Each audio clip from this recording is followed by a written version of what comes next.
बने नहीं रहोगे। परमेश्वर आपके जीवन में चीजों को लेकर आएगा, प्रभु आपके जीवन में स्थितियों को लेकर आएगा, परिस्थिति को लेकर आएगा, जहां पर लोग आपके द्वारा ब्लेस होंगे, लोग आपके द्वारा आशीषित होंगे। उस मुकाम तक आपको अपने आप को लेकर आना है, उस हिम्मत में आपको अपने आप को लेकर आना है। किसी भी प्रकार का समझौता नहीं करना है, किसी भी प्रकार का, कोई भी क्यों ना हो, आपके परिवार वाले हो, आपके रिश्तेदार वाले हो, आपको क्या बोलते, उसे कुछ लेना देना नहीं है।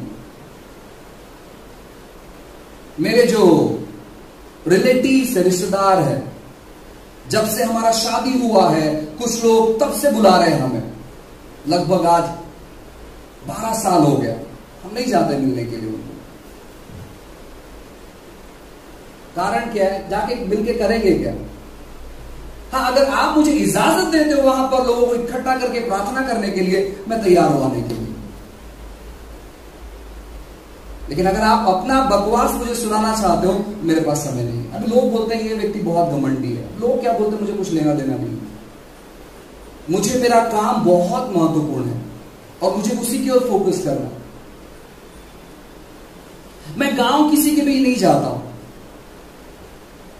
यूं ही, अरे चलो कुछ टाइम पास करने चले जाते हैं, नहीं। मैं अगर कोई गांव जाता हूं, मैं बहुत फोकस के साथ जाता हूं कि नहीं, वहां पर जाकर मुझे समय बिताना है प्रभु के साथ, मुझे प्रार्थना करना है, मुझे वचनों के साथ समय बिताना है, मुझे नए प्रकाशन को पाना है, मुझे मुलाकात करना है परमेश्वर के साथ। आप जो भी चीज करते हो, आप उद्देश्यपूर्वक करो। आपके पास समय है तो कैसे भी समय बिताना है, टाइम पास करना है, उसलिए अपना जीवन मत बिताओ। और उसी के वजह से जब आप अपना जीवन वैसे बिता रहे हो, उसी के वजह से आप सिंह के समान दृढ़ नहीं है, आप समझौता कर लेते हैं, आप कॉम्प्रोमाइज कर लेते हैं। क्यों? क्योंकि आप अपने आप को तैयार नहीं कर रहे, आप अपने आप को प्रिपेयर नहीं कर रहे। जो व्यक्ति परमेश्वर के साथ जुड़ा हुआ है, जो व्यक्ति परमेश्वर का सुनता है, जो व्यक्ति परमेश्वर का अनुभव करता है, जो व्यक्ति प्रभु के साथ जुड़ा हुआ है, वो व्यक्ति ढीला व्यक्ति नहीं हो सकता है किसी भी बात में, ना ही तो शारीरिक तौर पर और ना ही तो आत्मिक तौर पर। जो व्यक्ति प्रभु के साथ जुड़ा हुआ, घमंड अलग बात है। घमंड इसका मतलब है कि मैं अकेला ही हूं, मेरे जैसा कोई नहीं है।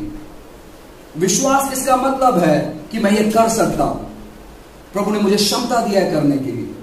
घमंड यानी दूसरा कोई नहीं है मेरे जैसा। लेकिन विश्वास इसका मतलब है कि मैं इन चीजों को कर सकता हूं। घमंड कोई नहीं कर सकता मेरे अलावा। हम घमंड से हमें नहीं भरना है। लेकिन परमेश्वर जिस प्रकार आपको हिम्मत देता है, उन चीजों को आपको समझने की जरूरत है। अगर आप उन चीजों को समझोगे, तब भी जाकर आप अपने परिस्थिति पर राज्य कर पाओगे। कुछ लोग सही निर्णय नहीं ले पाते। अब जो लोगों के ऊपर कर्जा है, ध्यानपूर्वक सुनो। जितने भी लोग आप यहां पर बैठे हैं, एक एक व्यक्ति जाकर पूछ लेना जिन्होंने कर्जा लिया है, जिनके ऊपर कर्जा है। जिनके ऊपर कर्जा नहीं है उनको भी पूछो, मेरे ऊपर कोई लोन्स नहीं है। लेकिन जब आप मेरे पास आकर पूछोगे मेरी जरूरत, आपको चक्कर आ जाएगा। संभवतः है कि आपको दिल का दौरा पड़ सकता है। मेरे को एक पास ने पूछा कि आपने कोई चर्च की जगह देखा है? मैंने कहा देखा है मैंने। कितने का? मैंने कहा 7 करोड़ रुपए का। 7 करोड़ रुपए का। अगर आप आकर पूछोगे, जो भी लोग जिनके ऊपर कर्जा नहीं है, उनके नीड्स बहुत, उनकी जरूरत बहुत है, लेकिन प्रेज गॉड, प्रभु की स्तुति हो कि प्रभु ने उन्हें बुद्धि ज्ञान दिया कर्जे से दूर रहने के लिए। आपको निर्णय लेना बहुत जरूरी है। देखो, परिस्थिति आएगी, जब आप निर्णय लोगे, परिस्थिति ऐसी खड़ी होगी जहां पर आप समझौता कर लोगे। चलो कोई बात नहीं, अगली बार देख लेंगे, ये बात थोड़ा सा कॉम्प्रोमाइज कर लेते, समझौता कर लेते हैं, अगली बार देख लेंगे। और उसी की वजह से परमेश्वर चमत्कार नहीं कर पाता। उसी की वजह से परमेश्वर आपको अपने आप को प्रसिद्ध नहीं करवाता है। अगर अब्राहम परमेश्वर से ये कहता कि प्रभु बेटा नहीं, दूसरा जो भी मांग मैं देने तैयार हूं, बेटा नहीं दूंगा, तो वो कभी विश्वास का पिता नहीं कहलाता। अब्राहम उसका नाम अब्राहम नहीं था, उसका नाम अब्राहम था। और जब उसने देखा परमेश्वर ने ये विश्वास योग्य है, अब इसका नाम बदलने का समय आ गया, तब उसका नाम बदला। उसने कहा कि तू विश्वास का पिता कहलाएगा, उस एक घटने के द्वारा। तो जब आप बदलाव के लिए निर्णय लेते हो, उस समय आपके जीवन में रुकावट आएंगे। रुकावट इसलिए नहीं आएगी कि प्रभु आपकी परीक्षा लेना चाहता है, बिल्कुल भी नहीं। परमेश्वर ने अब्राहम की परीक्षा नहीं ली। परमेश्वर ने अब्राहम को बताया कि तू मुझ पर कितना विश्वास करता है, ये तुझे पता होना चाहिए। मुझे तो मालूम है कि तू कितना विश्वास करता है, तू अपना बेटा क्या तू खुद को भी कुर्बान कर सकता है मेरे लिए, मुझे मालूम है ये, लेकिन तुझे मालूम नहीं है, इसलिए तू ये बातों को जान। बाइबल में लिखा है कि परमेश्वर, याकूब की किताब में लिखा है, पहले अध्याय में लिखा है कि वो कोई भी बुरी चीजों के द्वारा किसी की परीक्षा नहीं लेता है। परमेश्वर परीक्षा नहीं लेता है कोई गलत चीजों के द्वारा। परमेश्वर बीमारी देकर, समस्या देकर, परेशानी देकर वो परीक्षा नहीं लेता है। प्रभु बहुत अच्छा है, लेकिन जब ऐसी समस्याएं हमारे जीवन में आती है, तब हमको पता चलता है कि हम कितने विश्वास से भरे हुए हैं।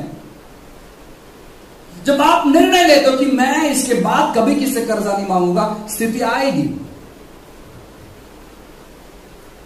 और आप उस स्थिति में कैसे विश्वास करते हैं, परमेश्वर इंतजार करता है। और जब आप खड़े हो जाते हैं विश्वास में कि प्रभु कुछ भी हो, मैं ये नहीं करूंगा, मैं आपसे अपेक्षा करता हूं। मेरे व्यवसाय में मंदी आ सकती है, मुझे काम पर से निकाल दिया जा सकता है, मेरा तनख्वाह कम हो सकता है, लेकिन परमेश्वर मेरी अपेक्षा तो आपसे है ना। मेरी अपेक्षा मेरे जॉब से नहीं है, मेरी अपेक्षा मेरे व्यवसाय से नहीं है, मेरी अपेक्षा आपसे है। प्रभु दरवाजा खोलता है आपके लिए फिर। लेकिन जब आप समझौता कर लेते कुछ चीजों को देखकर, प्रभु कहता ठीक है उसमें पड़े रहे, तू नहीं सुधरेगा, पड़े रहे उसमें।